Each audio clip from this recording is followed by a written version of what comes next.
नमस्कार, मैं अंजू शर्मा आपके सामने उपस्थित हूँ माटी वाली पाठ के प्रश्न उत्तर लेकर।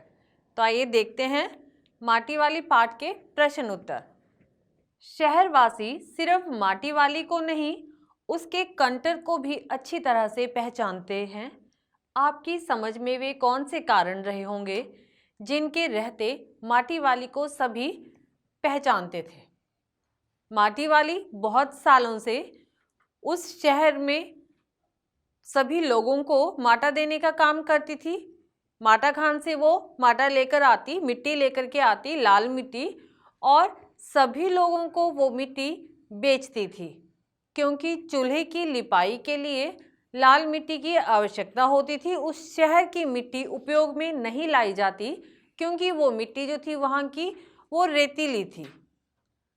तो खासकर माटे वाली से लाल रंग की वो मिट्टी मंगवाई जाती थी, और लोग चूंकि वो बहुत सालों से आ रही थी उसे भी पहचानते थे और उसके कंटर को भी, उसके कनस्तर को भी जानते थे। खुले मुंह वाला वो कनस्तर था और बहुत सालों से उसी कनस्तर में वो मिट्टी ला रही थी, तो उसे सभी जानते थे। अगला प्रश्न है, माटी वाली के पास अपने अच्छे या बुरे भाग्य के बारे में ज़्यादा सोचने का समय क्यों नहीं था? उसके पास ज़्यादा सोचने का समय इसलिए नहीं था क्योंकि उसका पूरा समय माटा खान से माटा लाने में और शहर में बेचने में व्यतीत हो जाता। वो बहुत गरीब थी, लेकिन उसके पास इतना सा भी टाइम नहीं था वो अपने भाग्य के बारे में सोचे।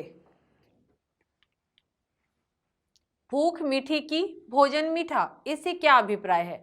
इससे वही अभिप्राय है कि भूख लगने पर रूखा सूखा भोजन भी हमें मीठा लगता है, जबकि पेट भरा होगा, भूख नहीं होगी तो चाहे कितने भी स्वादिष्ट व्यंजन सामने हो लेकिन वो स्वादिष्ट नहीं लगेंगे। इसलिए क्या मीठा है? भूख मीठी है।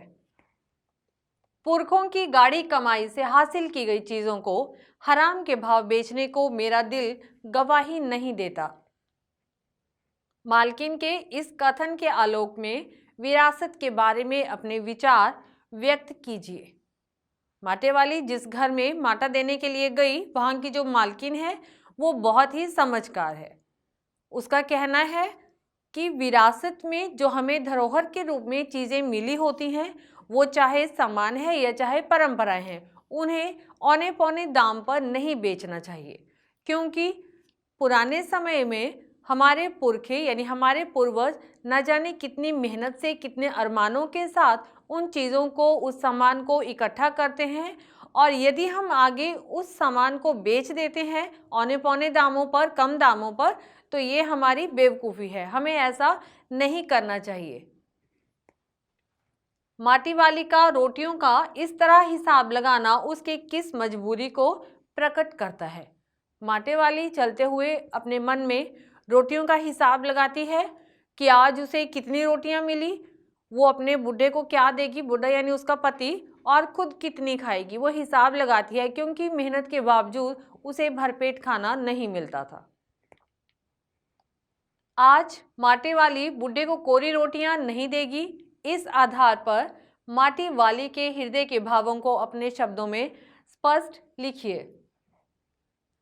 आज घर जाते हुए माटी वाली के मन में अपने बूढ़े के प्रति यानी अपने पति के प्रति बहुत प्रेम और वात्सल्य जाग रहा है। बहुत दिन हो गए उसे अच्छी तरह से भोजन करवाए, क्योंकि वो बीमार रहता है तो घर पर ही रहता है, वो कुछ कमा नहीं सकता। अधिकतर समय उसका बिस्तर पर बीतता है। आज माटी वाली सोचती है कि कुछ पैसे भी उसके पास हैं, वो आज बाजार से प्याज लेगी, उसके भजिए तलकर, उन्हें तलकर अच्छे से सब्जी बनाकर अपने पति को चौंका देगी, और खाली रोटियां उसे नहीं देगी, कोरी रोटियां यानी सूखी रोटियां उसे नहीं देगी।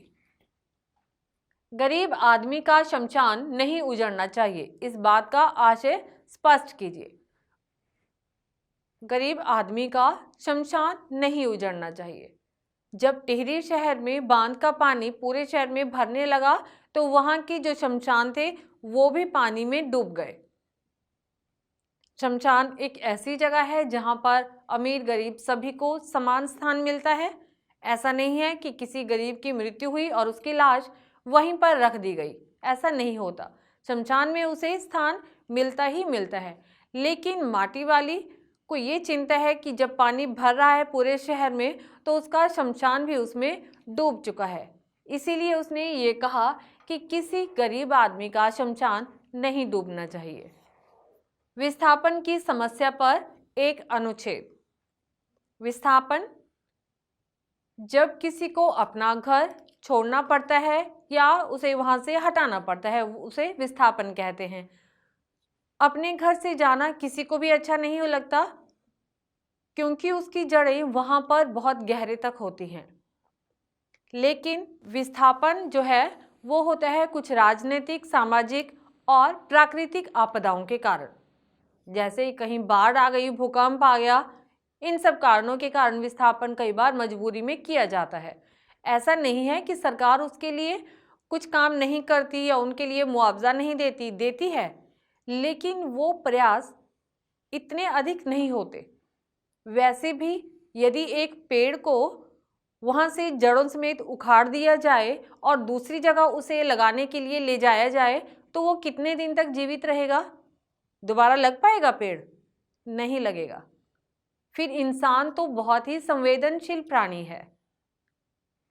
तो ये है विस्थापन की समस्या। इसी के साथ इस पाठ के प्रश्न उत्तर समाप्त होते हैं। नमस्कार।